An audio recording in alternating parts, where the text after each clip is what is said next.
Pourquoi il y a une caravane Genève-Copenhague? Parce que la conférence ministérielle de l'OMC, en fait, c'est pas du tout anodin. Si ça a lieu 15 jours avant Copenhague, c'est évidemment que l'OMC voudrait imposer sa vision du changement climatique juste avant Copenhague. L'urgence écologique, c'est aussi la justice sociale. Et on a fait un collectif au niveau national qui s'appelle Urgence climatique justice sociale, qui au niveau international s'appelle Climate Justice Now. Et c'est toutes ces forces-là aussi qui sont présentes dans la caravane. Alfonsine Roubaniengo. Je suis membre de la Confédération paysanne du Congo, PRP, principal regroupement des paysans. Diego Alejandro, I am from Colombia. I work with Global Forest Coalition. Jorge Galeano, de Paraguay, perteneciente a la organización campesina Movimiento Agrario y Popular, MAP, en resistencia contra la expansión del monocultivo de la soja transgénica, la lucha por nuestro territorio indígena y campesino. I'm Maurice Santos from an NGO in Brazil called FASE. FASE work with a lot of subjects, but especially in my area, I work with monocultures. I am Yudh Veer Singh. I am from India. I am a farmer, belong to Indian Farmers Union.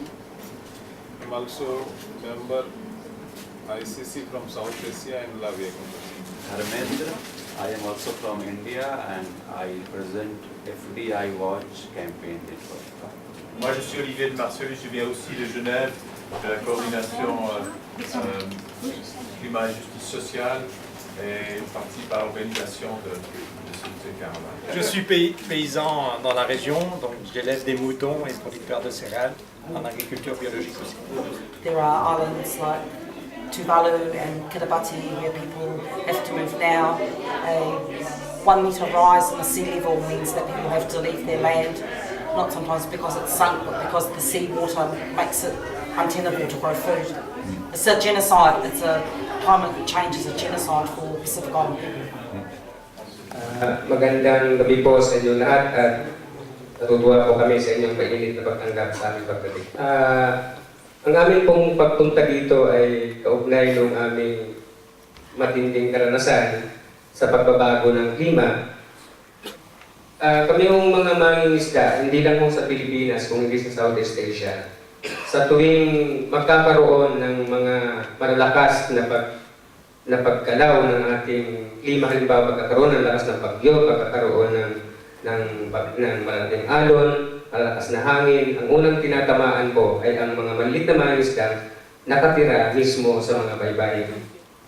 Ang isa ho sa pinakamalapit na pwede nating balikan na karanasan ng Pilipinas ay itong naganap na dalawang magkasunod na bagyong Ondoy at Pepeng na kung saan lumubog ang buong ang halos buong Luzon at ang buong Northern Luzon na pumatay ng halos daan-daang mga tao at sumira sa mga bahay sa baybayang komunidad at sumira sa kanilang kagamitang pampangisdaan. Kaya ho, nandito kami kasama nung pagkilo sa WTO, tinututulan namin ang patuloy na pag-iral ng WTO, patuloy na pag-iral ng Doha Round, at tututulan din namin ang mga hindi totoo at talso na solusyon na pag-uusapan sa Copenhagen. Salamat po at magandang gabi.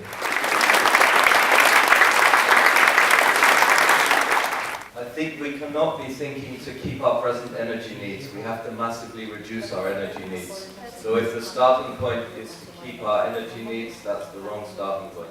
There's a need for 40% emissions cut very quickly in the northern countries, and in the long term there's a need to break the ever-expanding need for energy, because the system until now has had a continued increase in energy, and we have to somehow reduce that.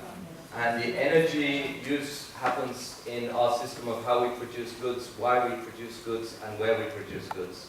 And this is not a technical question, but a highly political question about who controls these processes. And changes in production can happen in many ways. We have a crisis now which is destroying people's lives in many places, and structural adjustment around the world is destroying people's lives in many places.